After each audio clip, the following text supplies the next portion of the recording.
Hello, and welcome to The Silver Lining, the weekly geekly talk show where we discuss any number of topics that may have come up during the week. I am your host, Uncle Silver, a.k.a. Silver Greg, a.k.a. Greg, whatever you feel like calling me. And welcome to you, my co-host, the chat.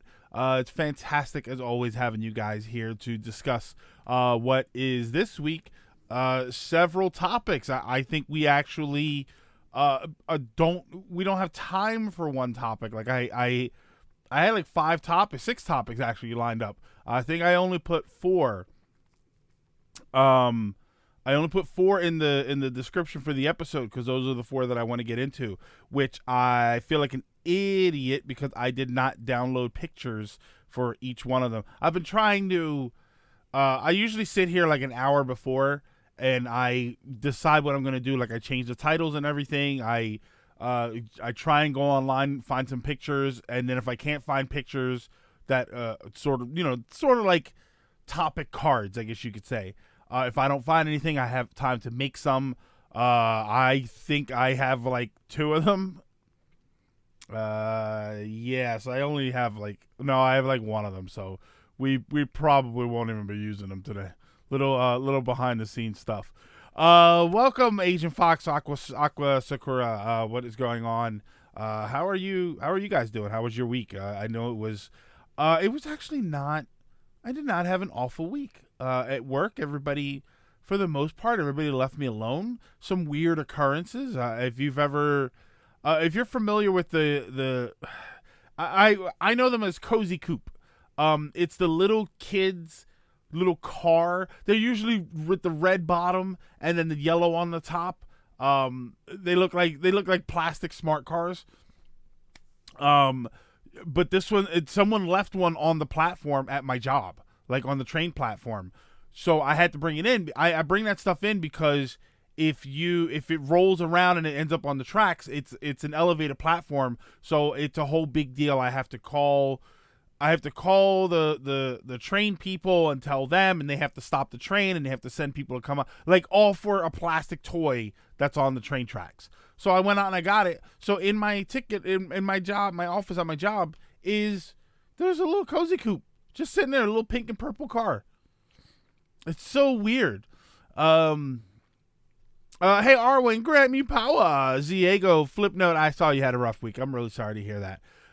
Dragoon Knight, Silver Lining while I clean. Today's my lucky day. I like that you're cleaning and you think that that's lucky. That's fantastic. That's a good household work ethic, which I don't have. Oh, excuse me. I just woke up doing much better today. Thanks for asking. Hey Minion, what's happening? My week was all right. This week I have been assigned to another responsibility at work. Otherwise, I've been enjoying the warm temperature. Yeah, I know. I got the windows open in the house. There's a fan on, blowing air in. I think somebody just followed, and the notification didn't come up, which is very strange. I set everything up now. I've got my activity feed. I always hate when I get notifications and I miss them, so I can't say hello to whoever it is. So I have a window set up so that I can see that. It'll chronicle everything. So no no gag reflex. You're right. Oh, there we go. Intriguing to me, and I wish to subscribe. There to we your go. Wow. newsletter. I didn't realize how delayed that was. No gag reflex. Thank you so much for the follow. I have one. Oh, I'm not going to say unfortunately because other than taking pills when I'm sick, I don't. My gag reflex doesn't it doesn't come into factor for anything that I do other than taking pills when I need them. Just got my micro SD card, so I gotta fix my second corrupted card. Oh, okay. I don't know if you can fix a corrupted card. If you do, let me know because my phone memory card died like 3 months ago. So I replaced it and it was fine. I went to call a friend of mine that I hadn't spoken to in a while. I had contacts on that card. I didn't even realize it. And I lost all of those contacts, which his was the only one that I really, really cared about. But yeah, it hasn't been an awful week. Me and this week is pretty good. Was pretty good so far. So both of my best friends for the first time in almost 2 years, so that was fun. I spent the rest of the week playing some games I needed to catch up on. Fantastic. There's nothing better than moving through that backlog and having time to play video games. That's always awesome. My phone's camera corrupted. Remember, two micro SD cards. Oh, okay. So you gotta get your phone. It sounds like you gotta get a new phone, is what it really sounds like. I know that's not easy, but that could easily be what's going on. Oh, so that's why you didn't call yesterday. Yeah, I mean, other than that, it was really good. I did go to PC update. I need like music for stuff like that. PC update. I went to Best Buy to go and get the hard drive. I ended up not getting it because they were sold out of them, even though they had the little tags on them for, like, you take this up to the window and you'll go get your item. They had like 2 of them there, but they didn't have any of the hard drives. So I'm kind of bummed out. I'm expecting to make a trip to Micro Center tomorrow, which is a big giant PC, like an actual computer store. They have them in stock, so I will probably get the hard drive tomorrow, which means we are almost there. We need the RAM, and I can build the system without the official operating system, but I am going to get a Windows 10 operating system. So I do want to get that too. Hot Goggles, what's going on? No kidding, I'm finally going to have time to play DMC5. Oh, God. Oh, excuse me. I saw a baseball player get hit. Get hit right on the knee, right on the ankle today by 96 mile an hour. Oh my God, I hope he's all right. Well, I hope they are all right. I did apply for Best Buy for a job, and today I'm gonna apply for GameStop. Good luck on those. I hope you do. I hope you do very well. I hope you get at least one of them, and I hope you do very well. Truth be told, I kind of hope it is the Best Buy job. Do you guys have Fry's Electronics in Philly? I don't know. I try not to go into Center City, Philadelphia, so I haven't really checked. I checked around where I live, and like 25, 30 minutes away is a Micro Center. But it's in a shopping center with a whole bunch of other stuff, so I could easily make half a day out of it. So I should hopefully be getting the hard drive tomorrow, and then we're almost there. We just need the RAM to build the system and make it work, and then an operating system, which again I can use like a key. Like when you go to the website, I think you can get like a trial version, and then you can upgrade that version to an official version when you buy it. So I'm gonna do that. Depending on how much I want to. I have the box here for the PC, with the case in it, and inside the case I put my graphics card, and I just put everything in there to store it. I opened it up yesterday and I just looked at everything. Like I'm so eager to start to get it done so that I can start using it. And so I needed to just look at everything, which I don't know if that made it better or worse, or if that's like super weird. My PC progress has been a lot slower, but I've made progress in terms of a lot of the miscellaneous components. Got a new laptop that's at least twice better. Okay, yeah. I think it was you that was saying that you've got. Oh no, Iggy was here, and Iggy, their laptop was busted or something, and they got a new one. Hopefully it comes along very well, and I hope hopefully you're able to use your new laptop and keep on watching. But overall, I'm feeling better than yesterday. No problem, Flip. No, I'm glad to hear you're feeling better. All right, let's get into this because we got some stuff to talk about here. Will you be streaming? You building it? What kind of graphics are you using for it? Yes, I will most likely stream the build. It is an older card, an MSI GTX 980. I don't game on my PC, so I'm not too concerned with high-end graphics card and all of that stuff. I mostly, the PC primarily is streaming. I'm not a PC gamer, so I don't really worry about like, oh, well, I need to go and I need to do all of this stuff and get a super high-end graphics card, time for a 2080 Ti, get 2 of them with an SLI bridge. Like, I don't need any of that. I need a graphics card that puts graphics on my screen. If I want to play games, I need it to be 1080p, 60 frames per second. That's it. I'm not really concerned with anything more than that. Hey, CDI. Alrighty. I want to open this. I want to open up a window here. Not for you guys to see. I want to get some facts down. All right, so here we go. For our first topic, a Nintendo World Championship tournament cartridge has been found. Another one, I should say. GTX 1050 is all I need, really. Yeah, 1050 Ti if I feel I'm bad. Yeah, just bridge them. So I think most people at this point know. In 1990, Nintendo held a World Championship, which was I want to say it was across 10 cities, and the way it worked was and I went. I went. I loved it. I actually won the day that I was there, and I was invited back on Sunday as a VIP. Secret brag topic. The way they had a whole bunch of stuff set up. Is this the one from Metal Jesus video? If anybody saw that, Metal Jesus rocks. The guy got okay. So they had this tournament, and what it was a showcase for NES products, Game Boy products, and you could see all of the games and hang out, and it was basically a Nintendo convention.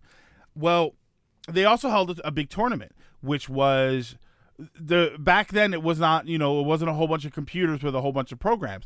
It was 100 Nintendos linked together, 100 or actually more than 100. I think 1,000 or so.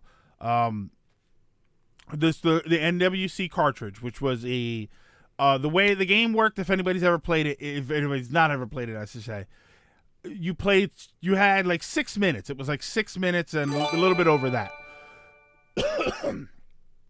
You played Super Mario Brothers 1 until you collected 50 coins. After you collected the 50 coins, it would immediately transition you over to Rad Racer, where you would play a shortened version of the first level of Rad Racer. When you finished that, excuse me, you played the rest of the time you played in Tetris. Whatever you scored in Mario Brothers was your score. Whatever you scored in Rad Racer was multiplied by 10 and then added to that score. Whatever you scored in Tetris was multiplied by 25 and then added to that. Basically, Mario Brothers and Rad Racer were irrelevant. The point was to get through them as fast as possible and get to Tetris, because that's where the majority of your points were going to be scored.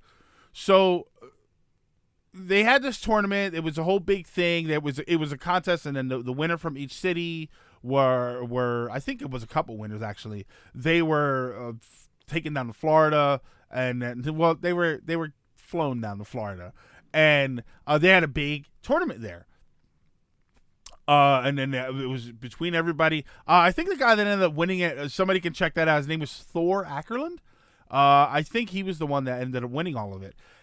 And for I think the ones that were taken down there, they got these gold cartridges, and then the gray cartridges, I don't exactly know what happened. I know basically they made it out of Nintendo's hands to other people. I think some of them might have been given away as prizes. I think some of them might have just been given to employees and such.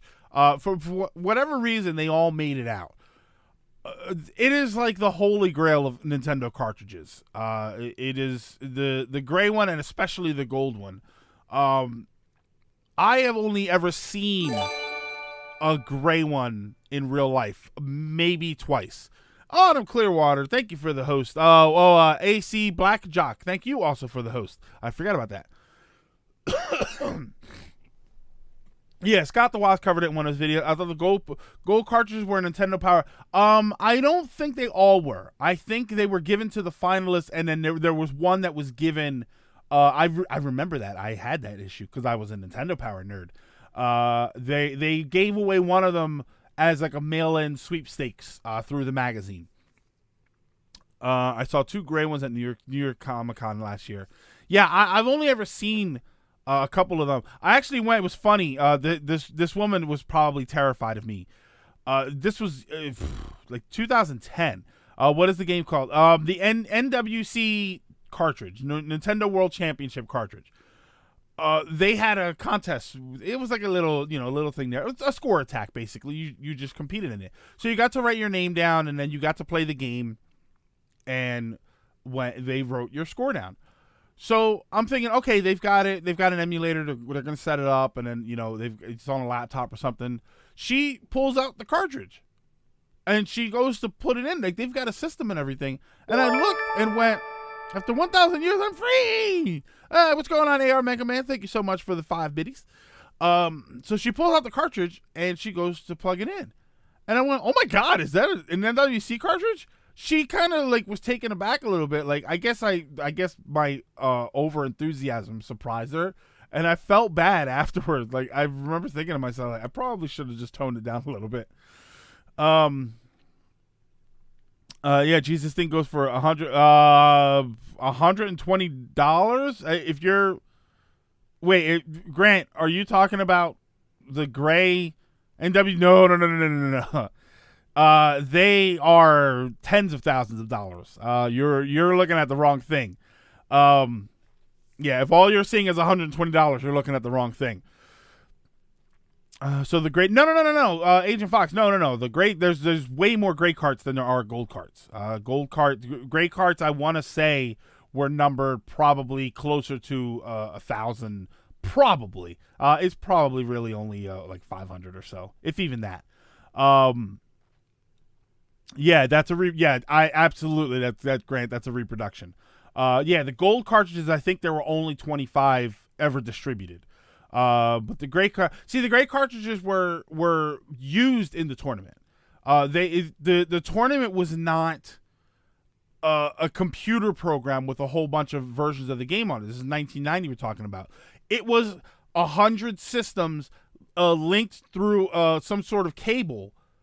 That's how everything was tracked. I think the cable was just so that they can trigger the games themselves. See, the way the game works is that the first player controller doesn't do anything other than play the game. In order to play the game, you have to take the second controller and press start on that. So I think that the way the link worked was that they were all linked to one spot, and then somebody could basically hit the button and it would trigger the player 2 controller start button so that everybody could get started. Which one of those was found last year. The system that was used in that, you could see that it's got the connection on it. So the lowest price is seen going. Now, Grant, I guarantee you, if you're seeing $750, it's another reproduction. I promise you that.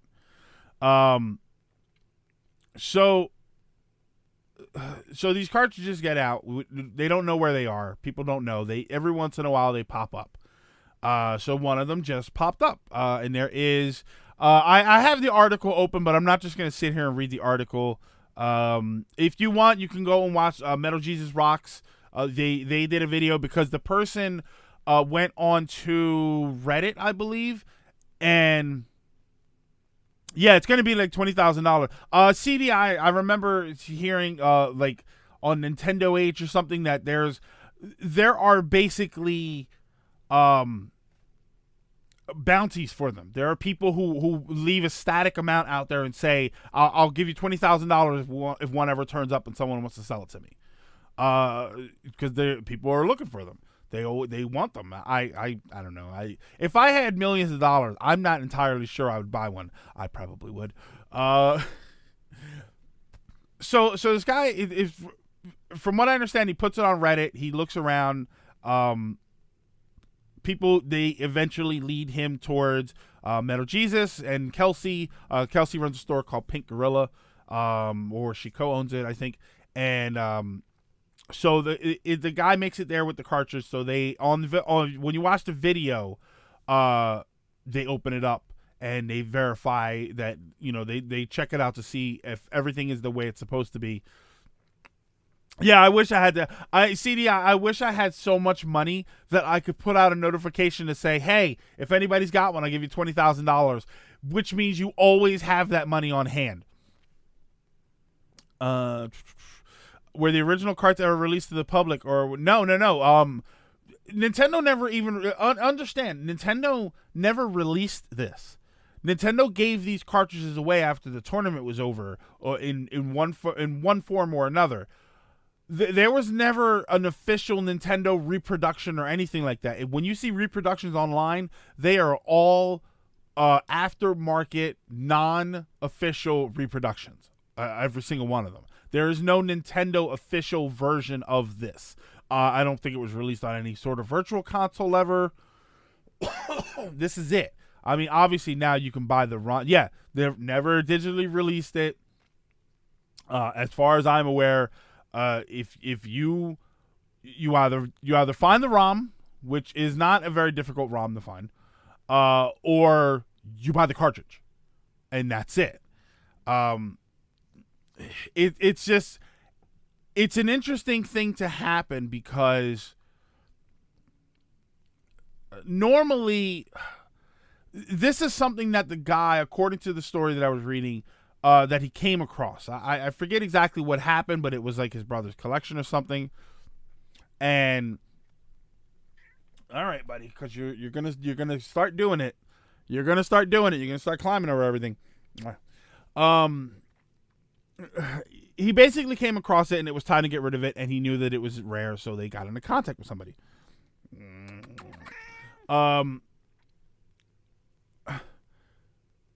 This is a strong indication. Kyrie Hawk, rating with a party of 3. Welcome every single person from Kyrie Hawk stream. It's always Ultros. It's always Ultros. I have an Ultros Perler that I wish I could show you. I have it on my wall. So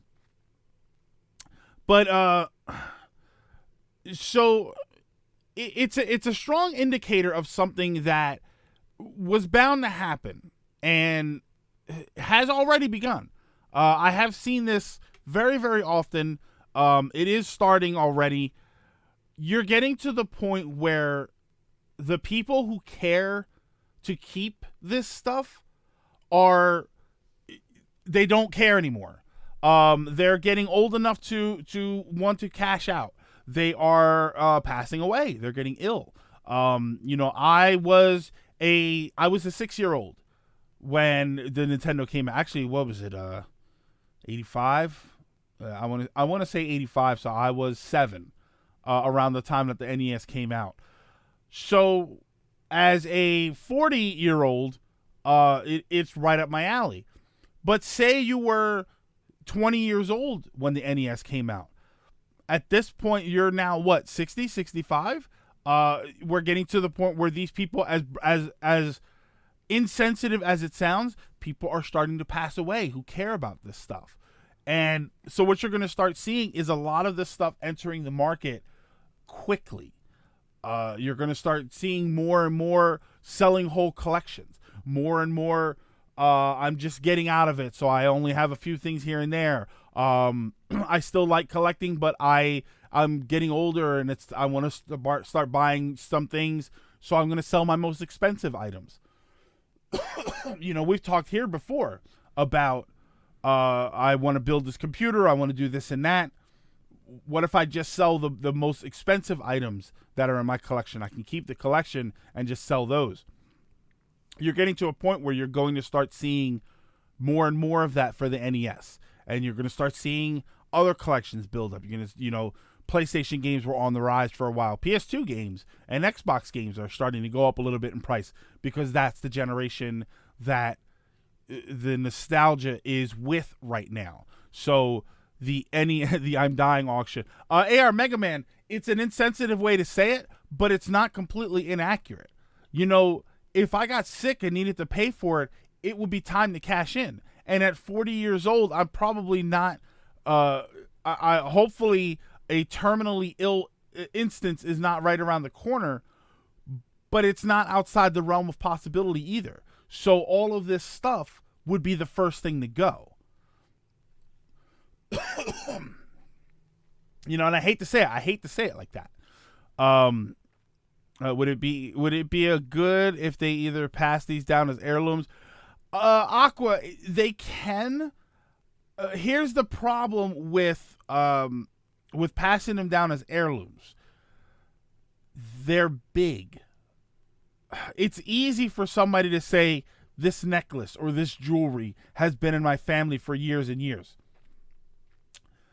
It's difficult to say this entire room full of video games was my father's and his father's before his. It's a lot to care for. One of the AR Mega Man. I don't mean to say that it was insensitive. I just mean to say that it is a more strict way of saying it. Strict isn't the right word either, but it's a more locked in, like I don't even like to say abrasive, just rigid. It's a very rigid way of saying it, and which I'm okay with, because sometimes things need to be said in that fashion to get the point across. But that is the point. But back to that. You see a lot of this with Blunt. Yeah, Blunt. Mert, thank you very much. Blunt. You see it with model train collecting. It's easy to say, oh, I've got a box of stuff that used to be my grandfather's. But the grandfather, for all you know, he had a 12-foot by 12-foot table set up with a whole town with trains going in every direction and little buildings and stuff. That's hard to keep. That's hard to pass down from one person to the next person to the next person. So the idea that video game collections are, and that's the thing, we're talking about video game collections. It's difficult for me, for anybody to say, oh, well, these were my father's and now they're mine. But it's literally a room full of stuff. That's not always easy. The Lovejoy setup. Did we ever drink that Pepsi for all that time ago? Yeah, well, we did. Grant me power. So what we're gonna start seeing more and more is stuff clearing out. Now, here's the thing with because this happened a while ago with Atari, but not anywhere to this scale. Atari games, when I go to the convention, have been sitting in a box underneath, not put on display for a decade now, maybe more. It just wasn't. Oh my God, I'm so sorry. I keep coughing. It was popular, but there was an overwhelming amount of it, more than there ever was a fan base for it. Nintendo, I want to say that there's a lot more Nintendo stuff than there was Atari stuff, but there were a lot more fans. The user base was much larger for that, in my opinion. It had a lower price point to enter into compared to something like the Atari. It had a lot more games. Everything was better quality. There was just more volume of it. And because it was so loved, people held on to it longer. So what you're seeing now is a delayed reaction of a market oversaturation. I feel like we are, and have been for a while, on the verge of that happening. And discovering games like this that are now going to hit the sales market, that's a strong indication. That's not, notice they're talking about selling it. The last word was them talking about trying to shop around for a buyer, not to keep it. not to say this was the prize of my brother's collection or my father's collection. We're going to hang on to it, maybe sell everything else. We're going to hang on to the whole collection. They're talking about getting rid of it. So you have to then question how much of that stuff is getting into the market. And what always happens, you're going to set a current price. If they sell this game for $30,000, let's say for whatever reason they sell it for $30,000. Oh, they sold it. They did sell it. How much did they sell it for? CDI. How much did they sell it for? I know that the last I saw, and it mentions it in the video, that there were talks going on. Oh wow, so that might literally have just happened a while ago. Yeah, I would love to. $23,000. Okay, so here's the thing about $23,000. That's a rock solid number. That's a number that any number of people who are holding on to their copies of the games, now they don't have this game with this undetermined value. Now they have a $23,000 cartridge in their hand. So now it's easy for them to say, okay, well, we already know where one of them is. I have another one. I'll sell it to you for $23,000 or $25,000. I got a little bit more, or $21,000. This one sold for more. Why not buy mine? It's even cheaper. It's a standard now. Exactly. It is a tangible number that you can now attach to your item. For all you know, that could easily trigger, I doubt it would trigger a cascade, but there might be another one that someone's going to say, oh, well, I've got one too. Somebody selling it on eBay could be selling it for way more, see $23,000 and say, okay, this is what somebody's willing to pay for it. It's just interesting. 20,000 was a ceiling. 20,000 to me was more like a basement. I kind of figured that you were never going to sell it for less than that. So 20,000 to me was more like a basement. To me, like 25,000 would have been a ceiling. I don't think anybody would have paid more than $25K for it. But now they might. Now they might, because now there's literally one less to buy. There are more but the more there are, the less valuable it'll be. The more they're known, the less valuable it'll be. But if you know that all of these games, see, here's the thing, Jones, it's not simple supply and demand, because any game that is known is in someone's possession that is a collector that is hanging on to it. So there isn't a supply. That's the thing. These are say you know of 50 of these cartridges and they're all in the hands of hardcore collectors. That's not a sales supply, because they're not going to sell. What you're looking for now are ones in the wild that you can buy. That's the supply, and there is none of that. That's why it's such a big deal when one of these comes up, because it's coming up and it's available for sale. That's the big deal with it. I laugh so hard if somehow all of these carts are in one person's hand. Autumn, you and I saw the same episode of Goof Troop. I've seen being sold for 100K, 26. 100K is more likely the gold one. 100K is more than likely the gold one. Yeah, it's these are not. That's the thing. It's not supply. Look, perfect example, and this example always pisses me off. Look at Earthbound. Earthbound is one of the games that I always use as an example. There's tons of them. It's not rare. I see it all the time.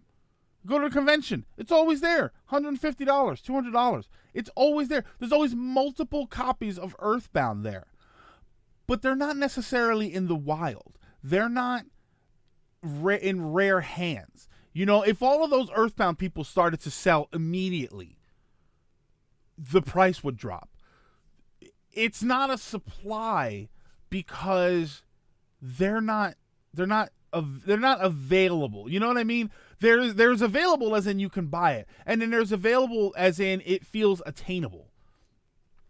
So so the price doesn't change on that game, because even though there's dozens of them at the convention, they're not attainable. They're all $150. They're not attainable. Yeah, and that's the thing. Earthbound was even sold digitally. How the hell is that? That's a whole nother conversation. I have a whole I got not a hate boner, but I get annoyed with that game in particular as far as buying a physical copy of it. Gold Cart is the champion. Gold Cart was the one that was given to, I think, the competitors by Nintendo, and then one of them was given away as a mail away sweepstakes. BS boner. Like that one person who found the legendary Mario Brothers cart is worth $20,000 or something. Oh, the $100,000 Mario Brothers. Well, there was a story years ago. There was somebody who found a stadium events and stadium events is another one. They found a stadium event at a Goodwill store or a thrift store. It was $8. It was in the box. Stadium events. One the holy grail of retail games, because NWC was never available for retail. They found it in the box, and it was a big deal. There was an article written, a couple articles written. The people were interviewed and stuff. There's probably a catalog of a lot of copies of stadium events and who they're with and where they are, but they're not available. They're with hardcore collectors who are not selling them anytime soon. So the issue, the big story there was that, because then they were going to sell it. That was the idea. They knew right off the bat they were going to sell it because they had bills to pay and stuff. The big deal was that one of these has suddenly become available, and now collectors, oh my God, I can go and grab it. Greg and the BS boner. In the print comics business, the print stuff did not get hurt by digital comics. They're just different consumers of the same media on different mediums. Yeah, I think cart collectors and digital buyers are similar. Oh, well, that's just a hydrate warning, but we'll drink some water anyway. Yeah, I find this all to be very interesting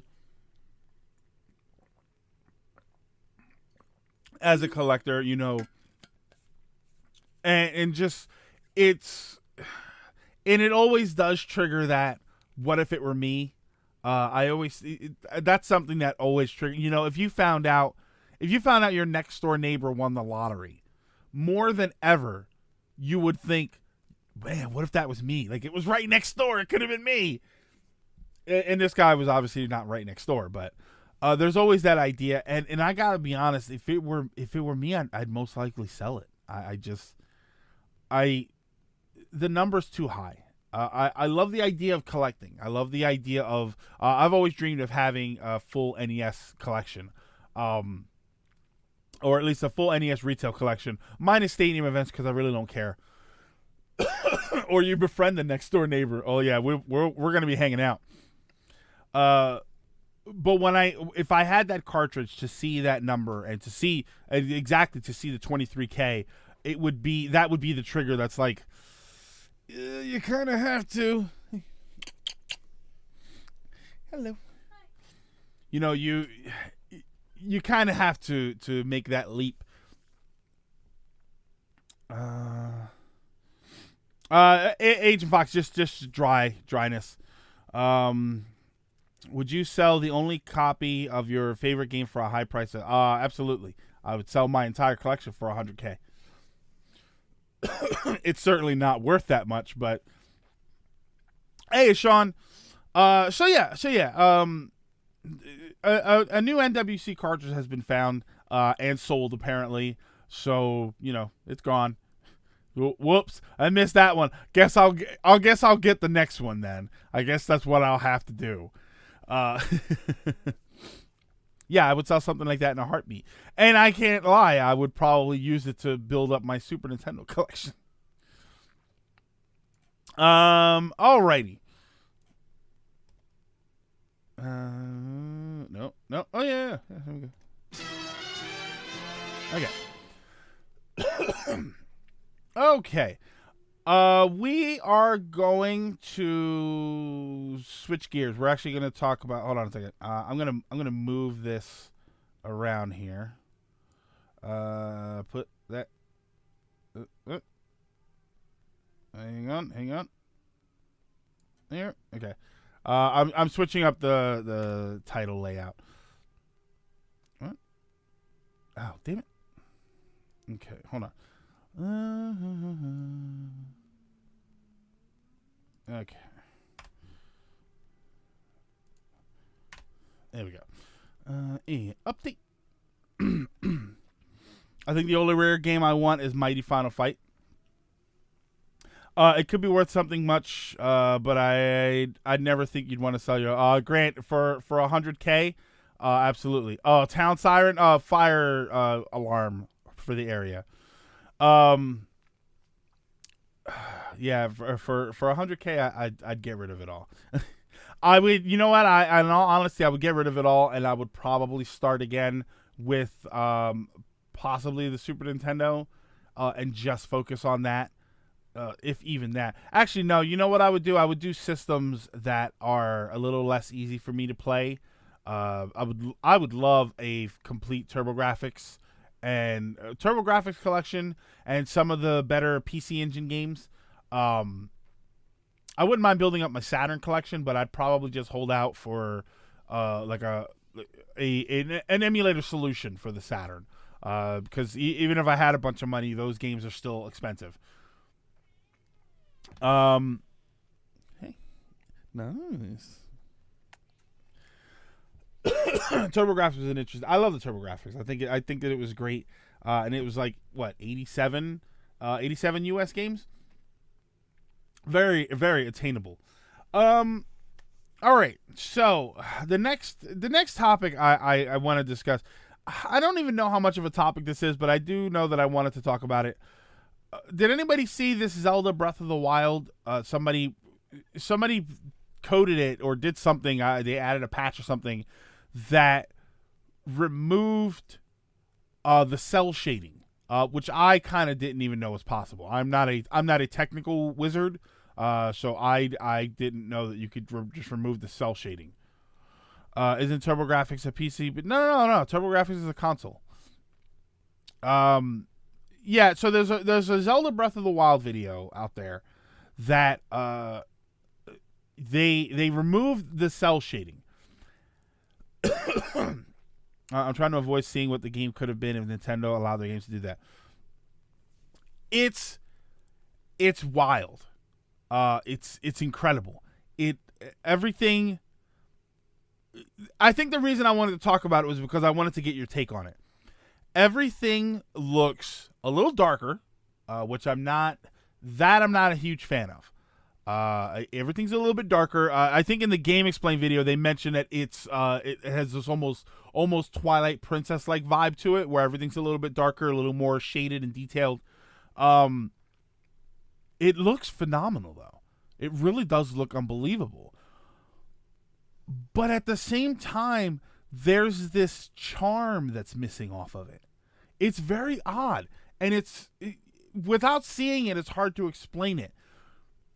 I was curious as to what you guys thought of it. If you saw that too, like I thought graphically it looked amazing, but yeah, there was this sort of lack of charm to the style of it. Like when he's looking out into the open, into the wild, especially when you're out on the fields. I don't know. It's very odd that I never thought I would miss it, because when cell shading first appeared, I hated it. I couldn't stand it, and even now I'm just sort of okay with it. I was not excited at all when they said that this game was going to be cell shaded. When they first announced that it was going to be like that, I remember thinking, all right, here we go. We got another Wind Waker situation here. But then I started to see more footage of it, and I saw it moving, and that was when I fell in love with it.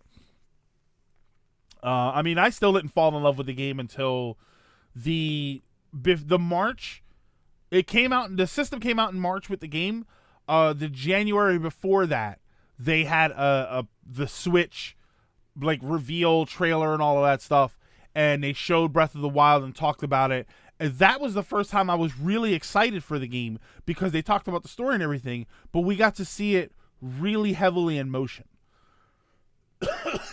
Vine saw showcase that too. Was it that long ago? Wasn't that long ago, was it? I just saw this video pop up a little while ago. The power of style. There's a link to the video. So if you want to check it out, there's a link to the video after Silver Lining. I'd imagine it looks like Twilight Princess minus the giant spider. I mean, there's probably giants. There's giant something somewhere. I think it just shows that the basic model quality is well done. The cell shading in Zelda has always been good. Skyward Sword, Skyward Sword. Yeah, I Minion, that's sort of my take on it. I don't know that I would have liked it better, even though for a long time I did not like cell shading. I was very, very much against it. And that was all because of the whole debacle with the Zelda when it came out before, and we were waiting for this. They had this great looking Zelda, but instead Wind Waker came out, and it pissed me the hell off.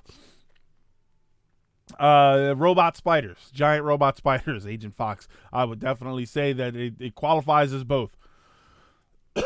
Yeah, I know that there wasn't going to be much of a topic with this Breath of the Wild thing. I thought it was interesting, and I wanted to see if you guys had seen it and what you thought of it. Yeah, it's very weird to see that. It also highlights something. Sally, what's going on? It also highlights something that we've all noticed in video games for a while now, and it's this sort of ultra realistic. First-person shooters are the ones that do it the worst, where everything needs to be realistic-looking, dark brown tones, or dark tones or brown tones, and there's dirt everywhere, and everything's got... Like, they do all of this stuff because they want to show you all these textures so that you can see the graphic capabilities, and the world looks so real, and I don't care. Like, there was that for a few years where nobody in video games had good skin. Everybody had pimples and marks and all kinds of stuff all over their face, and everybody had bad skin because they did this so that you could see the textures on the faces. It's like, not everybody has to look like that. So I'm sorry, it doesn't look good. It looks like there's a problem. And it starts to all look very samey. So when you get something like Breath of the Wild with cell shading, but cell shading done very well, it adds a unique charm to the game that you're not commonly seeing in other places. It was brighter. It was more colorful. It was visually more appealing. That's important to have. And you're not seeing as much as you would like to. So when they remove it, yeah, it looks kind of wild, and at the same time, wild. Do I have? I don't have it yet. I don't know. I don't have the right window open, the right sound effects open. When it looks great, but at the same time, it's very, very quickly it starts to kind of look like everything else. It starts to kind of look a very little bit like Skyrim. Everything's a little harder to see, and it's just, I don't know. Like I said, the charm isn't there, and I feel like the charm is the best word for it. To me, it looks like a work in progress. I've been 100% YouTube since last year and hadn't heard of... Oh, you never heard of Vinesauce? Yeah, Vinesauce is good. We actually met him a couple of times. He's a very nice guy, very good guy.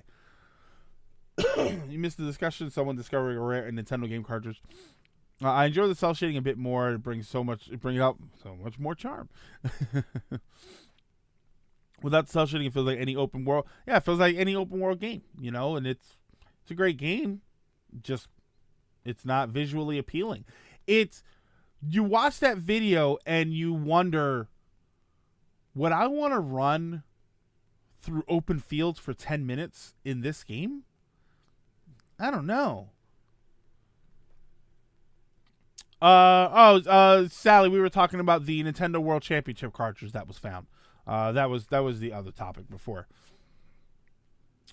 Alrighty. Like I said, there wasn't really much to that. I knew I wanted to bring it up. I wanted to mention it in case anybody hadn't seen it. So The RE engine used to make Resident Evil Remake 2 and DMC5 is wild, using real life models and actor face mocap. They're using bits of realism to enhance their stylized work. All right. So this next topic is actually going to it touches on something that we talked about before, because I have a similar problem with this that I had with another product from several episodes ago, a couple months ago at this point. Google Gaming, or whatever the heck they're going to call it, they're talking about releasing a console. I think as of this episode, sometime next week they're supposed to debut it or something. Maybe even this weekend. They're supposed to be entering in some way or another the gaming market. Most likely it's going to be a streaming style system. There's been pictures going around for the controller. Rest in peace, that's that console. Next subject. There's a picture of the controller going around. There's discussion about how it's going to work. I think they're talking about having their own service, which they're big enough to do it. I mean, I think we mentioned before that somebody like Google has the size to effectively support something like this. I have the same problem with this that I have with the Madbox, which was that ultra high-end. It was supposed to be a high-end console, is what they were trying to say, like an ultra HD console. I think it's going to be cloud-based probably. I have the same problem with that as I do with this. Was that? There's no space for that in this market.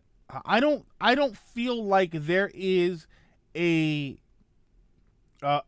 spot in the gaming market that is not being filled that this is required to fill. I don't know. Google isn't big enough to push out their internet to most countries. If you were to tell me that this has been in the works for like 10 years, I'd give it a chance. It looks like a cash grab and a desperate attempt, which I don't really think that there's any reason for Google to be desperately attempting to grab cash. That was Google's track record of axing good products after 1 to 5 years. Yeah. Also, Ouya, anyone? Chips, I will see your Ouya, and I will raise you a Google Glass. My issue with this is, like I said, it's the same that I have with the Madbox. The Madbox was supposed to be this high-end, high graphics capability console system.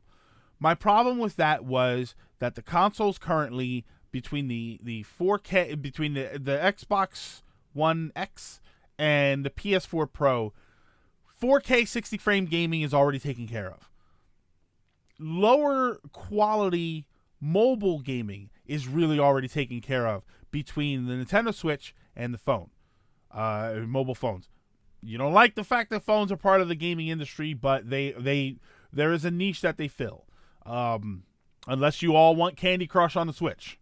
If you don't want that, then you need your mobile phones to have some place to put all of that stuff. The Madbox didn't fit anywhere.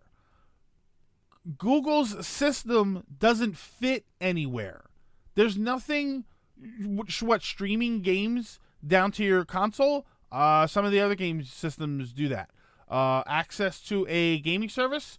The only thing you would need to do is to have your system that already exists, maybe something like the Switch, be able to connect to Steam and download your games right to your Switch. That's it. It does not require a whole new system. It just requires a new service. And you've got Xbox Live starting to go to other systems now, which is amazing. We talked about that before. There's no corner of this market that the Google system is required. It doesn't matter. No one would buy it. I mean, some people would buy it. Let's be honest here. There's going to be people who have too much money on their hands. There's going to be content creators who want to make a bunch of videos out of it. They're going to buy it. Definitely, which is not a slam against any content creators. Please don't blacklist me. But there are certain groups of people that are going to buy it.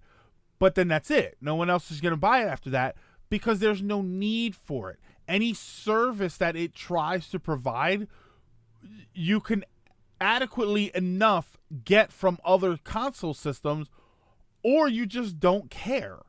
You know, the market is so saturated right now. There's other stuff to do. Epic Games. If Epic Games suddenly decided, hey, Fortnite has been out for a year and a half, maybe, some crazy number like that. It's been free this whole time. Well, we changed our minds. Starting with Season 9, which will be in like 7-8 weeks. Starting with Season 9, you have to pay $60 for the game. You're not going to get a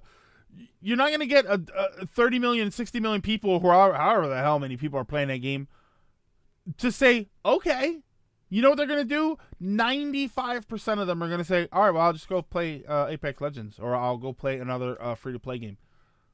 They're not going to spend the money because they don't have to spend the money. And that's the thing. No one's going to bother with the Google system because nobody has to bother with it. You know, if you like high-quality portable gaming, you kind of have to buy the Switch. You can use your phone. It's not exactly high quality. They're not really making anything for the Vita anymore, and even when that was the only game in town, nobody cared. The 3DS is there, but it's kind of outdated, and it's definitely not as powerful as anything that you would make nowadays. The Switch fulfills an empty slot in video gaming. The PlayStation 4 and the Xbox are the ones going head-to-head. Nobody's questioning... Right, have a good one. Nobody's questioning the Switch's place in the gaming industry. Nobody questions the PC's role in the gaming industry. Xbox and PlayStation are the only two really going at it for market share, I guess you could say. There's no space for the Google system. There really isn't. There's nothing that you can't do with these other systems. So it's pointless. It really is. At this point, I just kind of want to see the system. I know the controller itself was kind of blah, so I can't wait to have a laugh at whatever the hell the system is. So let's see here. Not with Google track record, accent good product. Oh yeah. I feel very mad about the Google system. I mean, it could be neat. It could be neat. I like that phrasing. Google Glasses. That video service they tried to attach to YouTube. Google sometimes. Yeah. What? Where's your anybody still rocking their Google Plus account? When they tried to really push into the social media market, it just doesn't work. And neat is a good word for it. You know why I like neat? Because it's quaint and it's cute. And you don't say, "Whoa, man, that's neat." You say, "Oh, look at that, that's neat," and then you move on. So that's a good word for it. I think it's going to be a cute gimmick for a while and then die out. Exactly. Please port Tetris 99 to phone. Google already has a hand in the phone market with Google Play. Yeah. And when you go for phone apps and stuff, I go right to the Play Store. They got it. They're covered. I'm genuinely interested in the Google Glass to replace my current old as dirt glasses. Not this console. The market for consoles that data mine your personal information might not fully be saturated. CDI, apparently Epic Games has already got you covered. Because their service apparently records some of your data on your computer. This might just be me, but I'm getting flashbacks to those streaming consoles that basically just allow you to stream mobile games to your TV. Yeah. That's all they are. This just made me think how that deal with Assassin's Creed Odyssey plus whatever Google was doing. Hold on. 80fox, this keeps moving. This just made me think about how that deal with Assassin's Creed Odyssey plus whatever Google was doing. If this is why they're considering a streaming console. I don't remember that. I don't remember them working out any kind of deal with the makers of Assassin's Creed Odyssey. I'm sorry, unfortunately, I've never been a huge Assassin's Creed fan, so now all I can think of when I hear Assassin's Creed is the guy's face disappearing. Google Plus, it's going away next month. Oh man, it's going away. It's going away, and it will end up in the graveyard right next to my Mitomo account. I was with Google Plus in the beginning, then it was just kind of there. If I can download games onto it, I might just save space for my laptop. Ass Creed. Yeah, all I think of with Assassin's Creed is that the game where the face disappeared. Was it Unity? I think it was Assassin's Creed Unity, and there was a glitch, and the face disappeared, but like the eyes and the teeth and the hair were still there, and it was freaking terrifying. Google Project Stream. I had to Google it. I found it on Bing. And yeah, they had a deal where you could oh, okay. Oh, I do remember that. Elements, thank you so much for the invitation to the host club. Unity, French Revolution. Yeah. It was the most hilarious thing ever. I got a kick out of that. So yeah, but that's all I think of when I think of Assassin's Creed and the movie with Michael Fassbender, because he's quite a handsome fella. Yeah, I don't know, this Google system. I want to see it. I want to laugh at it. I just don't think there's a legitimate place for it. So, I mean, I guess the trash counts as a legitimate place for it, but, maybe we'll see these consoles as dental equipment sometime down the line. For anybody that doesn't understand that reference, look up the Calico Chameleon and follow the history of that, and you'll see. So somewhere along the way, you'll find the Atari Jaguar and follow that thread. Still wouldn't mind playing Unity just as a French Revolution sandbox. Yeah, I was never huge. I don't like stealth games. I don't like games that are primarily about stealth. I always end up just running and shooting at everything, or swinging my sword and trying to kill as much as I possibly can. All right, so I have a couple more. I have another topic here. I was gonna talk about the before I get to the other topic. I was gonna talk about the Castlevania. We're actually running short on time, or long on time. I want to.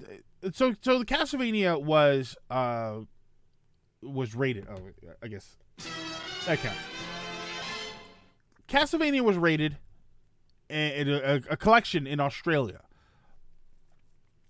Literally the only thing that we know about it is that a Castlevania collection was rated. That's it. We don't know whether there's going to be a physical copy or it's all digital. We don't know what systems it's going to be on. We don't know a release date. As far as I understand, we have no information. Except one thing. The one thing that we do know is the stuff that it is rated for, one of which is nudity, which what games would you say should be on there? We'll get to that. So nudity's on there. Now, nudity covers, there's an enemy in Castlevania 3. There's an enemy in, I believe, Castlevania 4. Excuse me. Symphony of the Night definitely counts. And Rondo of Blood, I believe, also counted. So, at least some of those games are going to be on there.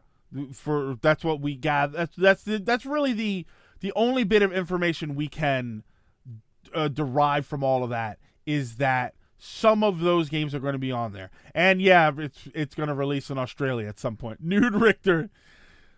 Yeah, hot Richter butt running around.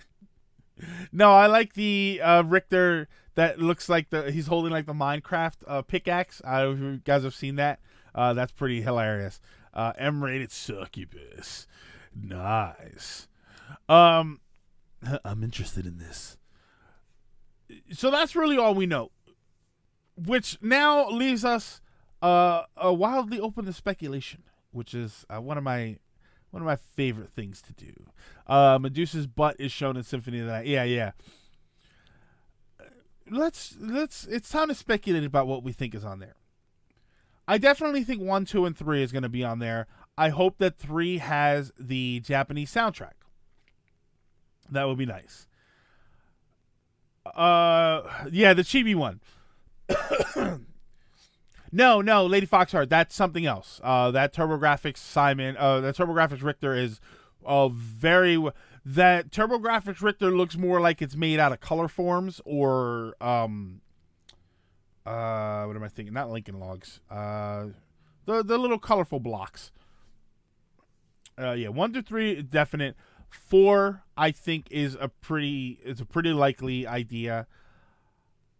Do you think anything from Castlevania Chronicles, which is Chronicles itself, or I believe it had Haunted Castle on there? Do you think any of that's going to be on there? Personally, I don't, but I like to bring it up.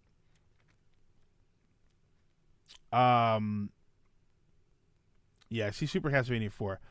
Rondo, I think, is going to be on there. I think Symphony is going to be on there. Absolutely. I don't think there's On a Castle was the arcade game. Do you think they might put some of the import stuff? Do you think I personally would be very appreciative if they put Kid Dracula on there? That would help me out a lot, so I don't have to go and buy that game. I see them being everything up to Symphony of the Night. What about the mobile games? Do you think that mobile games is wrong, but do you think they would put the Game Boy games on there? Do you think because that was 3 games. 1 Belmont's Revenge and Legends.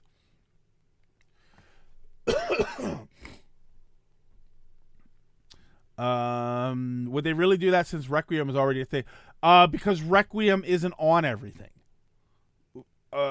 I'm also working, and that's another thing. I'm also working on the assumption that this is going to be multi-platform. I don't know about PC, but I definitely hope it's going to be on a Switch. As far as Symphony goes, yes, I would really, really, really like an HD remastered version of the Saturn game, please. That's something that we have not had to this day, and as long as you can fix all the graphical issues, it could be the best version of the game.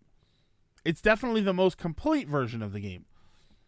With 2 versions of Maria. I would need both versions of Maria, because I do like the version of Maria where she shoots the birds and everything, but the Saturn import version of Maria used Street Fighter moves, like button inputs and stuff. Bloodlines would be a very, very welcome addition. I don't think Bloodlines has been released for much of anything outside the Genesis. That would be very appreciative. Will this finally be the one collection that brings Symphony to a Nintendo console? Could you imagine? This is less likely. Would you want the GBA games? Circle of the Moon, Harmony of Dissonance, Aria of Sorrow. Would you want some of those games? I count out the DS games because of the whole dual screen issue.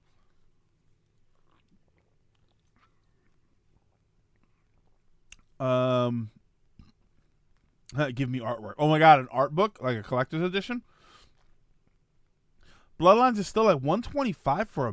Is it really that much for a Mega Drive cartridge?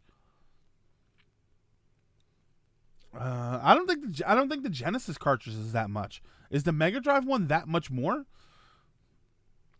I hope something like that will be on PC so I can finally sink my teeth into the series. SGB LP and the Netflix series got me interested. The Netflix series will make you want to play 3. 3 is the game you're going to want to play if you were into the Netflix series. If they're going all out, I'd say give us the GBA games. The handheld games would be a nice inclusion. Yeah, an art book. Yeah, what would you like to see in a special collector's edition? Absolutely an art book. You get one statue. who is the statue of? Or what is the statue of? Just put every 2D Castlevania on there. Yeah, just put them all on there. It's not like they're these gigantic files that don't fit onto a game cartridge or a CD. Yeah, it's up there over here, at least for what I've seen at cons. Okay. Maybe they're just conning you.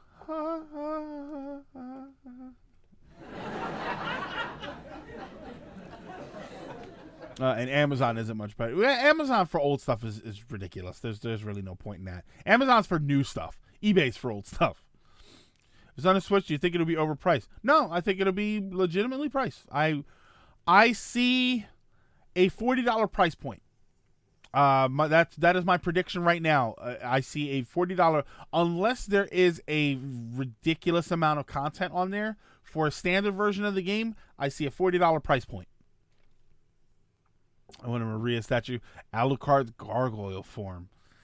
Ugh, God, it's hard. He needs to either be Dracula or one of the Belmonts. See, that's what I was thinking. Ooh, Mr. Sonic, Death. Oh my God, a statue of Death. That would be kind of cool. God, is Death the only character that's been in all of these games, other than Dracula?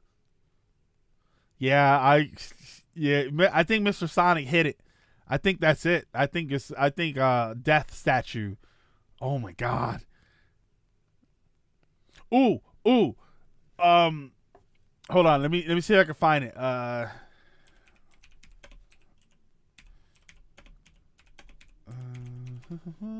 I even know sort of the version I would want. It would be very, very unlikely. Let's see. Is it here? No. I want to find it so I can put a picture of it up.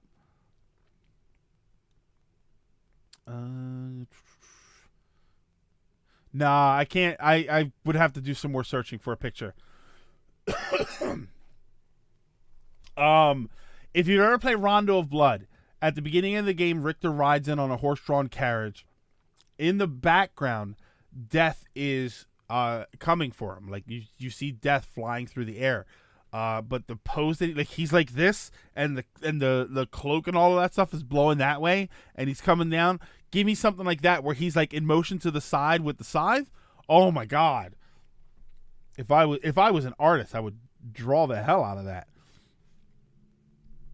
Yeah, opening scene, Rondo Death. Yeah, but the Death that's in the background in the sky, not the one when he appears to you, which is a very cool one. Yeah, the slanted death pose. If not that, absolutely a statue of the first time you see him in Symphony of the Night when he takes all of your stuff. What do you want me to draw again? It's Rondo of Blood, Death, but when he's flying in the background. If you play a copy of the game or watch an LP of it, you'll see it at the beginning. Yeah, let me try and get a screenshot. Dude, a statue of Death that looks like his 3D model from the Smash reveal trailer. I would have to see that. I don't think I've seen that one. What about the alien Death later on? The alien Death? Sally, when you start the game, Richter's riding in on a horse-drawn carriage, and it's like the thunder and lightning and rain. In the background, you see Death sort of flying across. It's like that, where he's sort of sliding forward. Oil paint that scene. Yo, it's amazing. No, Sally, if we're gonna get an oil painting, it's going to be of Symphony of the Night when you fight the Hippogriff, and it's the same room where you fight the Medusa. There is the big painting of the winged skeletons battling the angels. Oh my God. Oh, the trailer when Death takes Luigi's blood. Okay, I would have to see it again. My browser's been acting out. That's okay. Elements, if you find it, you find it. If you do find it, we'll put it in Discord. If it's soon enough, I'll put it in the chat. Yeah, I see, now I want that. Now I want a collector's edition of Castlevania with all of that stuff. A collector's edition of Castlevania. So what do we got? We put Castlevania 1, 2, 3, 4, Bloodlines, Rondo of Blood, Symphony of the Night, Circle of the Moon, Aria of Sorrow, Harmony of Dissonance, Castlevania on Game Boy, the Castlevania 2 on Game Boy, which Belmont's Revenge, and Castlevania Legends. Oh, and Kid Dracula. So we got 14 games. Yeah, so our Castlevania collection has 14 games. Ooh, bonus demo of Bloodstain. I don't think they would do that, but oh my god, that would be super cool. Are you willing to pay Lady Foxheart for an oil painting of the Symphony of the Night background? I am willing to pay a lot of people for a lot of things. Unfortunately, I am not capable of paying anything from pretty much anybody. Yeah, I oh god, it's if you see the skeleton picture, that's always one that I thought was very cool. That I thought would be, I always thought that would be something amazing to have in the house that people would come over and say, "Oh my god, why do you have this?" And I would look at them and say, "Because of that." Oh, I do have oil paints and took a class for it. Oh, I thought it was a joke. I mean, I do oil painting too, but it's mostly just splatter patterns when I'm cooking food and oil gets everywhere. And then I occasionally set it on fire because I flipped the salmon too fast and burned all of my arm hair off. Well, not all. Yeah, but that's a topic for another time. In Discord, let me take a look. I'm opening up Discord right now. I want to see if this picture is sort of the one that I want. I like statues where it's sort of like in motion. The hell? I have a fan in the window, but it's very windy outside. So all of a sudden my fan just stopped because the wind is battling it. I need to make my own camp. Good Lord. Sally, why don't you do painting streams then? I'm kind of curious now. I think painting streams would be amazing. Are there a lot of people doing that? I know there's a lot of art streams. I wouldn't mind watching a painting stream. Bust out the Bob Ross style moves. You could be Roberta Ross. It would have been cool if they added some of the more obscure games. That's why I want Kid Dracula. For a digital art setup. That's the thing. I have a tablet that I've drawn pictures on, and it's extremely limited and actually very imprecise. I think hold on. There we go. I think the most accurate picture I've ever done on my tablet was the Metroid that was resistant to cold. All right, so let's see here.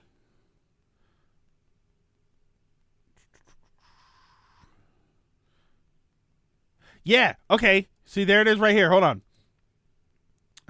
No, copy image. No, don't open link. Okay, fine, open link. Save image. Death Rondo. Wow. I'm saving this image, right? So I always name it something really quick. So I named it Death Rondo, and Death Rondo sounds like an awesome move. Okay. So, hold on. I'm going to open this picture up. Yeah, that's actually, thank you very much for that. That is a perfect image. Photo gallery. Okay. Right there. Give me that as a statue. Holy smokes. How amazing would that be? Oh God, I want it. $5 where I nicked it from. Yeah, look at that. Imagine you open your box and that's what's in there. How with a nice base on it. That would be freaking unbelievable.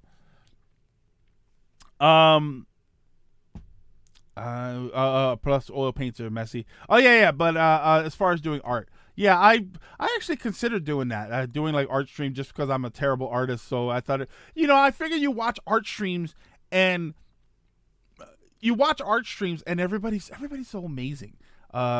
You watch these art streams and they're so incredible at the way they do everything and the way they put it all together. And I'm so like herky jerky, like I'm just like doing a draw, and I made some pictures, like and I always feel like okay, I mean it's cool. I apologize, that was super insensitive, but it's always just kind of like I'm so inadequate when it comes to other people's abilities to draw. And so I thought about it, but then I immediately stopped thinking about it. Yeah, art streams I watch are 90% hitting the undo button. Okay, so you know what, Grant? Maybe it's not just me. I remember when I had to draw and sculpt the full-scale version of the Symphony of the Night Castle. It looks amazing, but screw the time it took. Yeah, I think an art stream would be fun, but at the same time, it's like, oh god, too bad we can't have more cleaning streams. Yeah, I know. I gotta get another camera so I can have the camera set up. Check Discord for examples of my oil paintings. All right, let me see here. This is something I'll do later, but see, that's nice. Cell shading. I'm gonna call those cell shaded. So yeah, I mean this Castlevania collection, for like the two things we know about it, sounds very interesting. So I am actually pretty excited to see. Although now I'm more excited about the idea of a collector's edition with the Statue of Death in it. But I don't know. We'll see what happens. Stay tuned to the Silver Lining for more information. Cleaning isn't an art stream. Not really. It's not an art. We're not creating anything. We're just fixing stuff. That's like saying watching the guy take my muffler apart and put a new one on is an art stream. It's like it's a repair stream and it's probably very interesting. It's a bit pornographic since at some point, most likely on the pricing, I'm gonna get screwed. So it's maybe fixing my car stream is not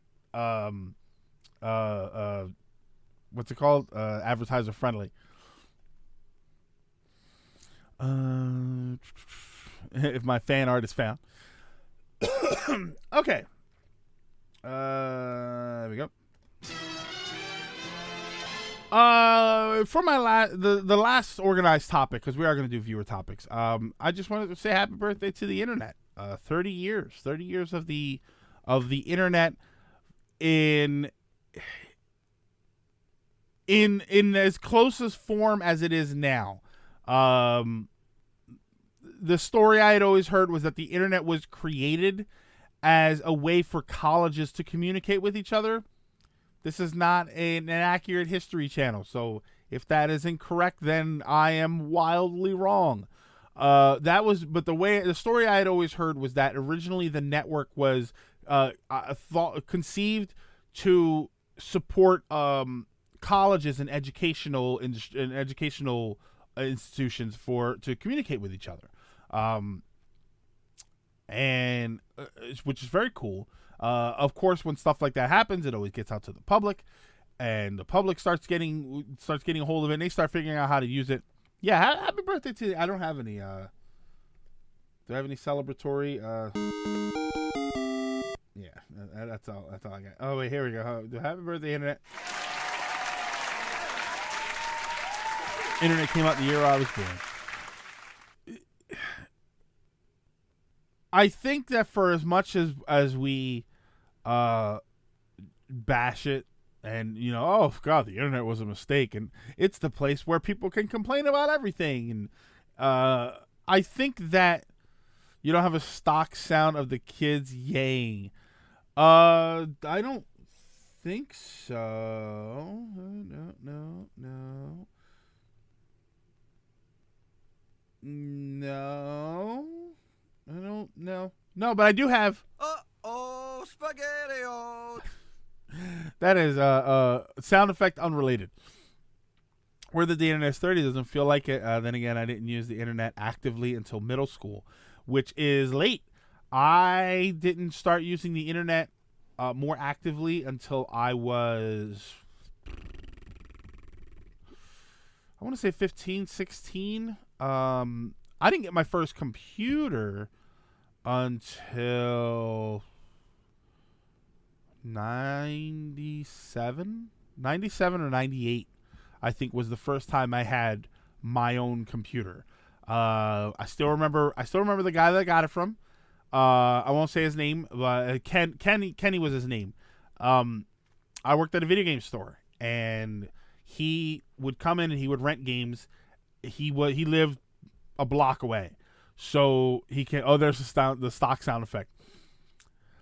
So he lived a block away, and we were talking, and I was talking about how I was supposed to be going to a friend of mine's house, because we would download facts, FAQs about arcade games. I've talked before about how we were the nerds in the arcade with fact pages full of move sets for fighting games.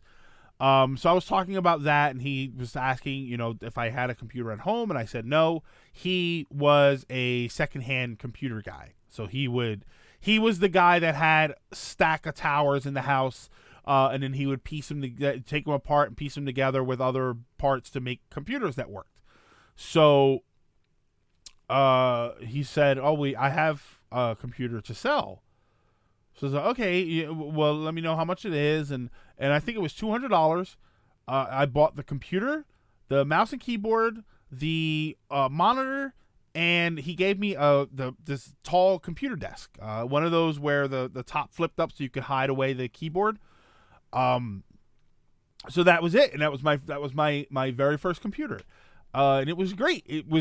I got to use the internet. I had my AOL discs.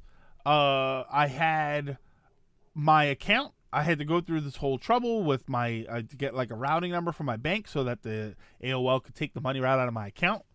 It was a whole big deal, but damn it was amazing. I lived alone at the time, so I didn't have to worry too much about people picking up the phone. It was a hell of a time, man. But yeah, so I've been using a computer since, I want to say 95, 96, but I had my first one, I want to say it was about 98. I recommend watching the video just to celebrate the birth of the internet. It's not factual in the slightest, but it's still fun to watch. It's wild. Oh wait, hold on. I still have the picture of death up. It's wild, man. It's amazing that the world has transformed so much, and a lot of it is due to the ability to share information, the ability for ideas to go from ideas with no range to quickly and effectively making it out to people that can do things with those ideas. We're not alone. I mean, as far as our nerdy cultures, for a lot of the, if anybody out there is older than I am, if you have been a nerd or a geek for that long, you know that it was a dark time for the nerds because we didn't have anybody else. That was it. We had, if you were lucky enough to have a small circle of friends in your area that would share the same interests as you, then you were more well off than the rest of us who didn't, who were alone or at least felt alone in our hobbies. The internet changed all of that, and the internet is significantly more important than just being able to share your hobbies. But for a lot of us, it was almost like a lifesaver. Not the candy, which if you are a fan of the candy, you could then go online and find other fans of the candy. I don't know anybody. Are there lifesaver support groups, fan groups out there? I don't know. Yeah, I also remember the disc and the connection style. Then I downloaded the connection style. Hold on. I remembered I just recently downloaded that. I thought I added it to my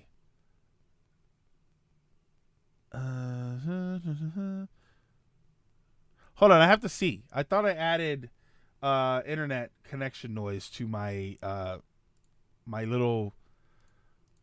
Oh no, wait. Where is it? Is it? Huh. I know I have it. Oh, there we go.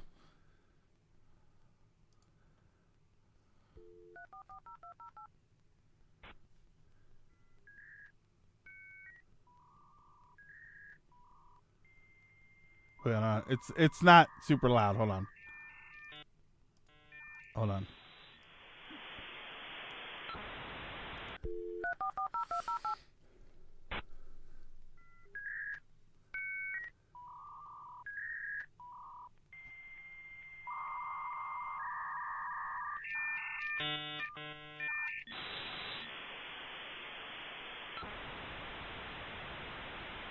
Sweet, sweet nostalgia.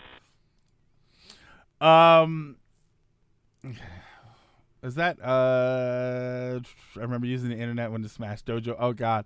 Were you among those people who had no one to share your hobby with? Yes, I was.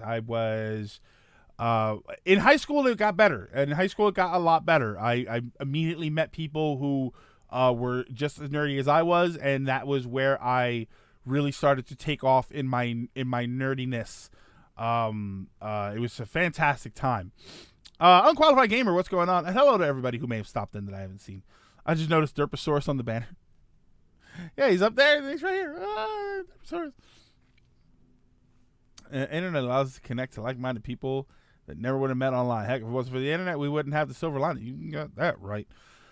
ICQ? No, I don't remember ICQ. Don't mind me. I got a lot of liquid to clean. That's yeah,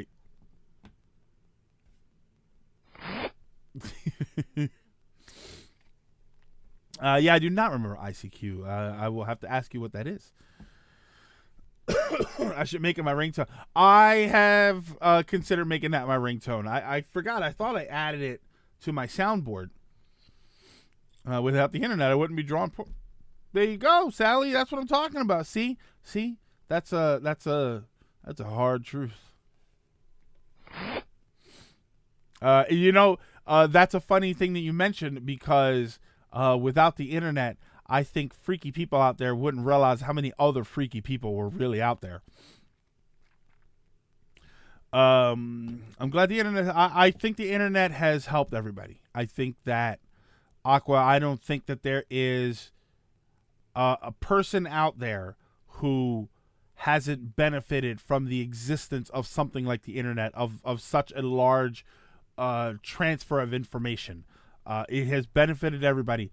Yes, some people will complain that there's too much internet these days, and these kids, they don't know what it's like to go outside and throw a ball or go fishing. It's like, they probably do, and that's why they're inside, but it is definitely much more beneficial than it has ever been. That being said, yes, go outside and fish or do something. Do outside stuff every once in a while.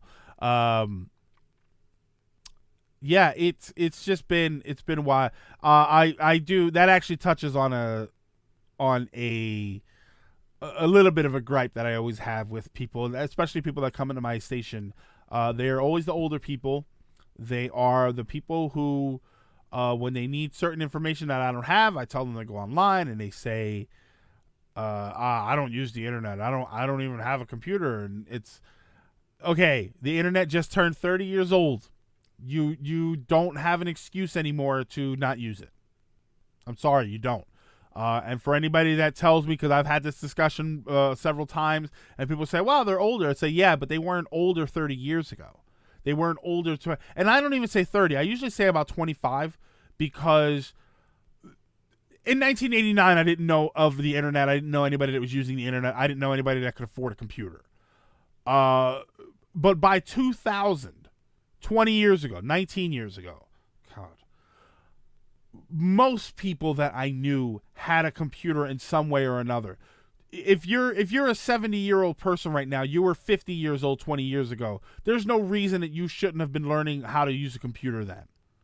If you've been saying for the past 20 years, wow, these computers are going to run everything someday, then maybe you should have learned how to use one a while ago. And that's always sort of an issue that I have. That's my gripe for the day. That is not one of Silver's nuggets. Everyone except library. Grant, you know what? I question that because I think libraries are an interesting example of I can't really say an industry, but a service that probably isn't able to scale with the internet. Maybe they can. I mean, obviously you should be able to go to a library and get versions of those books on the computer that they should hopefully try and provide. But yeah, I think libraries and internet have an interesting relationship that probably deserves to be looked into in some way. It's an interesting idea. I wouldn't hate watching a documentary about libraries as they existed before the internet, how they changed throughout the life of the internet, and how they exist currently. That I think would be very interesting. The internet was commercialized by the porn industry. Yes, right. Whenever the porn industry latches onto something, it becomes the popular thing. It always is. It is. I've heard it multiple times that it is why one of the reasons that Blu-ray beat out HDD or HD DVD. It's one of the reasons VHS beat out Betamax, other than the fact that Betamax sucked. Older people should learn how to use the internet. It's as easy as it's ever been. It's as easy as it's ever been to use the internet. I remember years ago, my father was one of those, give me a call on the phone and have me look something up.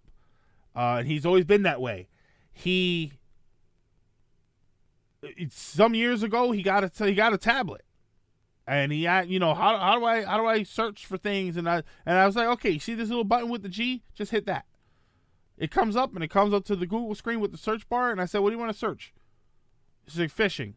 So, all right, type this. Hit this here. The little keypad came up. Typed in fishing. So, all right, hit the little magnifying glass. Boom. Bunch of stuff about fishing. He literally looked at me and went, that's it? Yeah, it's not more complicated than that. If you want to build your own computer, yes, it's more complicated than that. If you want to code your own web page, yes, it's more complicated than that. But the vast majority of people are just using the internet to search for information. That's it. And it really is as easy as typing something in. Eventually, you just sort of naturally learn how to do different things. I thought Betamax was technically better. VHS is just more commercially available. I did not like Betamax. Just something about I just remember the picture quality not being as good, and that's just me personally. I don't know. Maybe it's been a long time.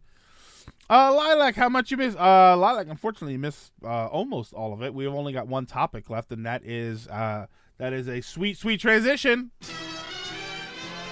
into the viewer topics portion of the show. If anybody has any topics they would like to throw out there, any questions that you want to ask, feel free to do so. This is definitely the time for it. Searching for information on porn. Wait. Hold on. I've actually got one for that.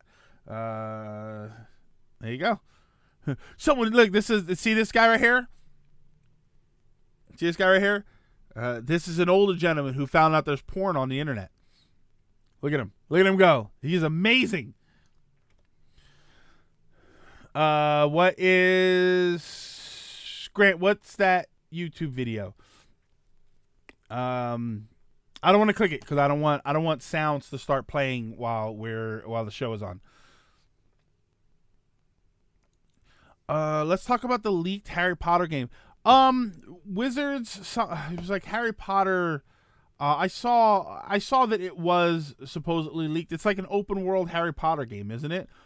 I think an open world Harry Potter game would be phenomenal. I think that the world of Harry Potter lends itself very well to the idea of an open world game. I would love to see something like that. We'll watch its development and see how it goes, how well it's supported. But yeah, I could see something like that doing very well if the game itself is good. Okay. VHS did well because of how it was had more support in companies and manufacturing VCRs. Okay, yeah. Oh, look, with Neon Mole, what do you know? Sony screwed themselves over. They've been doing it for decades, apparently. What's your opinion on streaming games as opposed to downloading them? Grant, in the argument between streaming games and downloading them, I would say buy physical copies. Downloading them is definitely better than streaming them, because if streaming services go offline, you now lose those games forever. At least downloading them, you've got them on a hard drive. The problem is that they connect to the internet, so they could still do something where it doesn't work anymore. To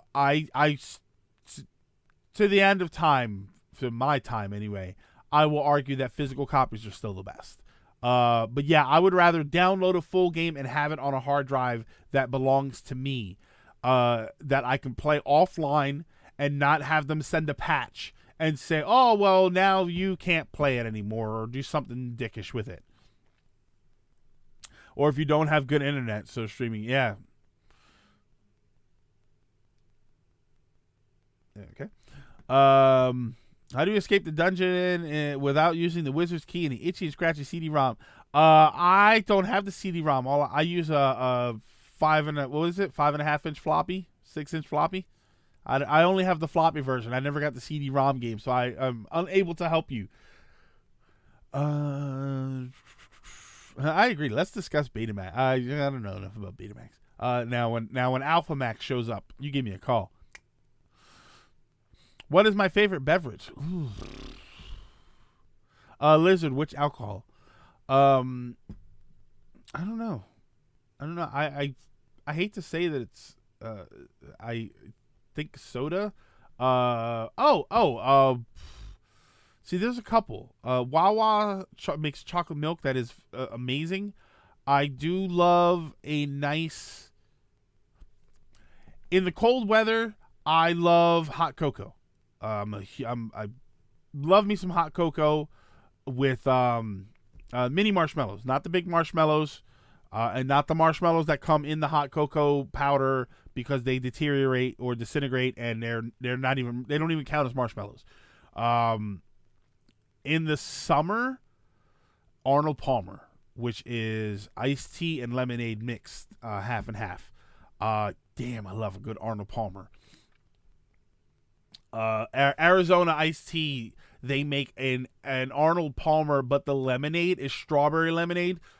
Good Lord, it's good. I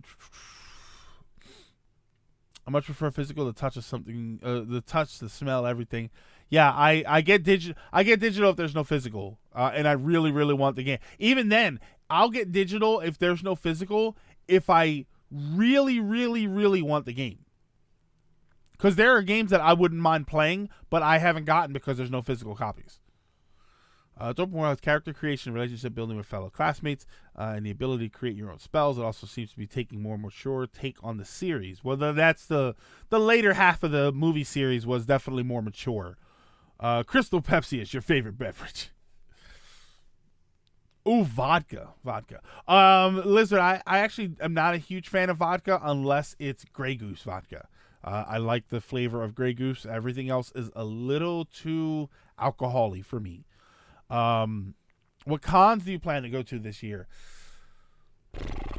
Too many games. Hopefully AVGC.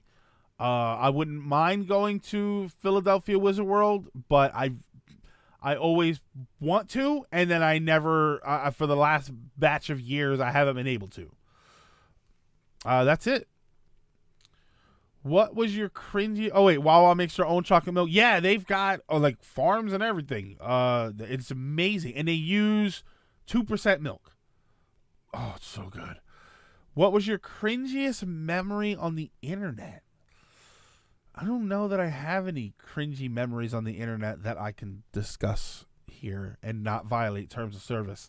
Yeah, I don't know that I have any super cringy experiences on the internet. I mean, I guess like being in AOL chat rooms and people trying to cyber you was always kind of strange. I guess that's really it. You know, I mean, because who hasn't come across the accidental dick pic? Yeah, I guess that's really it. Oh, it's some peach vodka. Just come, for me, it's root beer. What about whiskey or rum? Whiskey sometimes, rum sort of. Give me a nice 12-year-old Scotch or 15-year-old Scotch. They're great, even though they are more alcohol-y than any vodka. But for some reason, I like them. Have you ever considered going to San Diego Comic-Con? In my lifetime, I would like to go there once, but I am in no hurry to make any attempt to do so. It's just too crowded. And I know that I can't see what I want to see because I'd have to spend the whole convention waiting in line for one panel. I want the Harry Potter open world that had the ability for you to be a dark wizard. A shadow. I like that idea a lot. The silent protagonist is tough to get right. My favorite drinks are water, Jameson, Caskmate whiskey, and Scotch. So yes, chips. I can tell by that. I can tell by that. LOL. You know exactly what this is.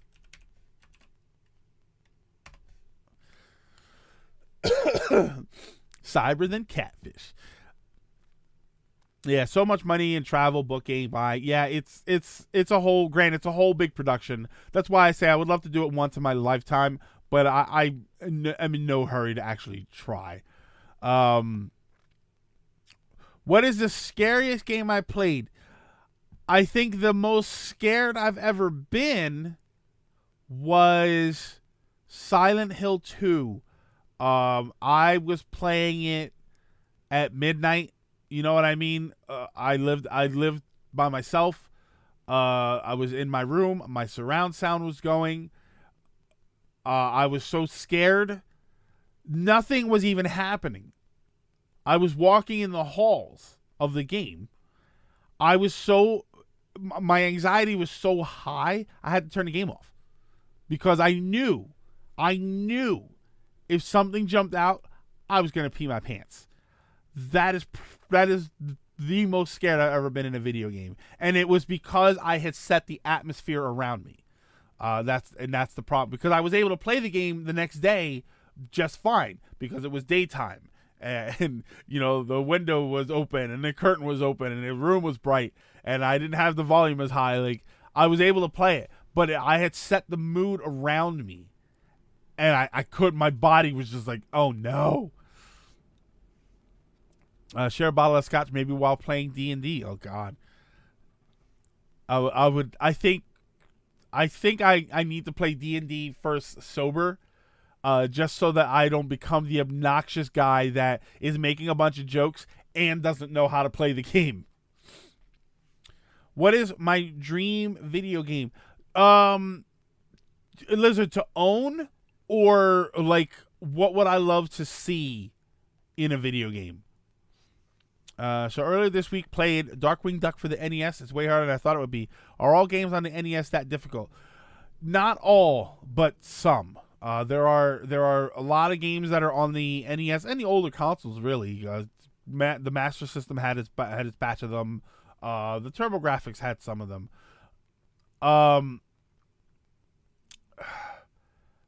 Some of them are difficult for the wrong reasons. Controls are bad.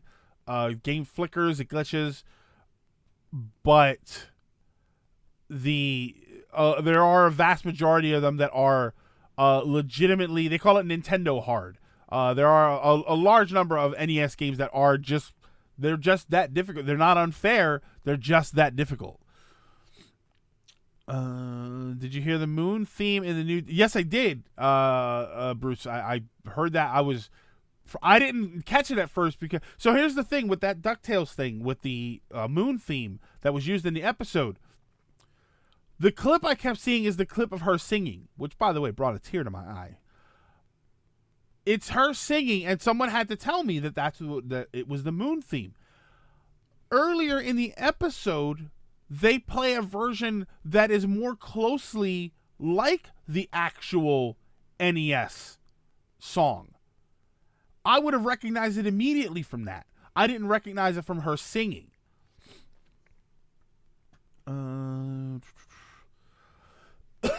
To play.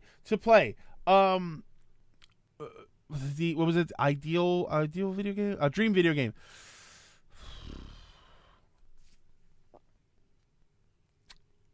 A Transformers, OG, Gen 1 and Gen 2 Transformers fighting game. 2D. You can even do the cell shading like Dragon Ball FighterZ if you really want to. Yeah, that's a game that I've wanted for a very, very long time.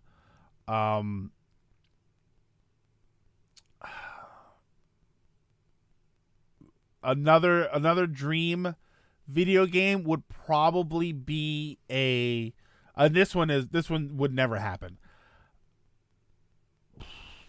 A Castlevania game, actual Castlevania, but you play as a character who is sort of like Assassin's Creed, where you are traveling the history of Castlevania. So you have this one character playing through all the locales of the old Castlevania games. So it is like he's going through the entire worlds of all the platform Castlevanias, or at least a large number of them. Like a 50-hour platformer.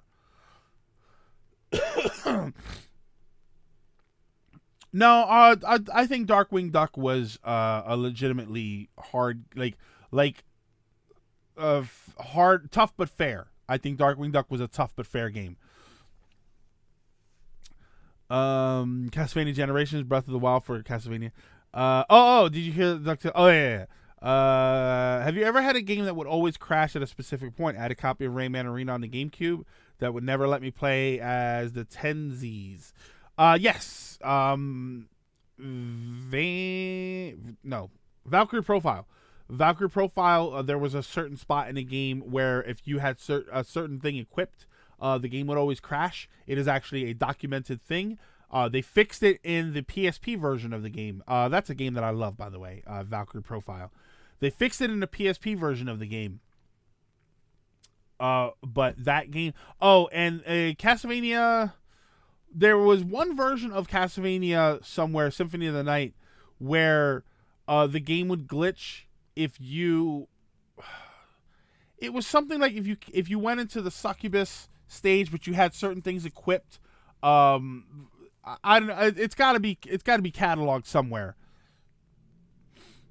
A dream video game would be Dragon Ball crossover with Castlevania, Mega Man, Final Fantasy. Oh man. Chex Quest. Oh god. What are your thoughts on the usage of CBD? What's CBD? Crossbreed dild? No, okay, no. I don't know what CBD is. What's now I'm awaiting CBD. I am awaiting further explanation. I don't have a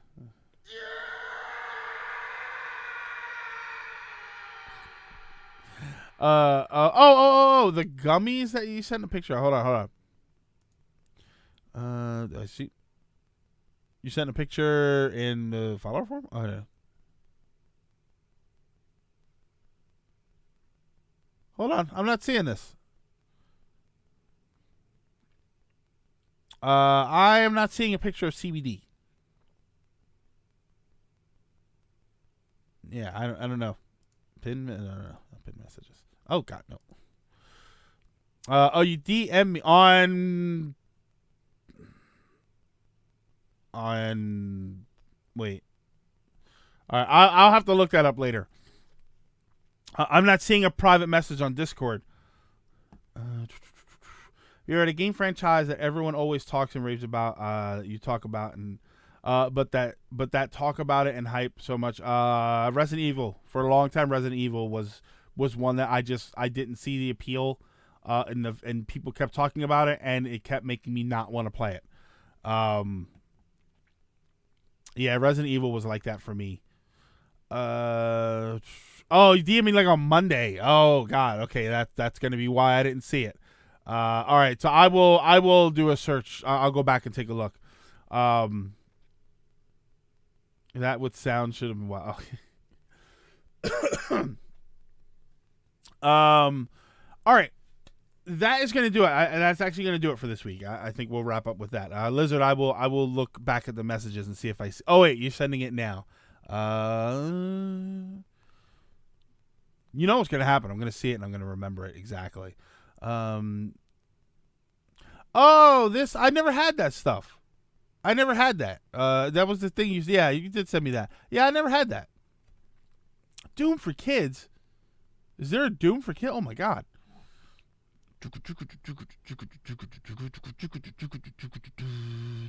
Oh my God, that would be awesome.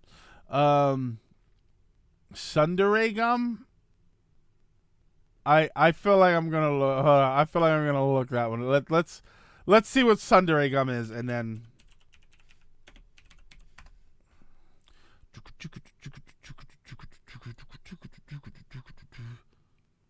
Oh look, it's got like the little okay. Why is she so mad? Are there different ones? Oh, because what is that? Because it starts out. It starts sour and turns sweet. Oh, that's hilarious. That's hilarious. Chex Quest.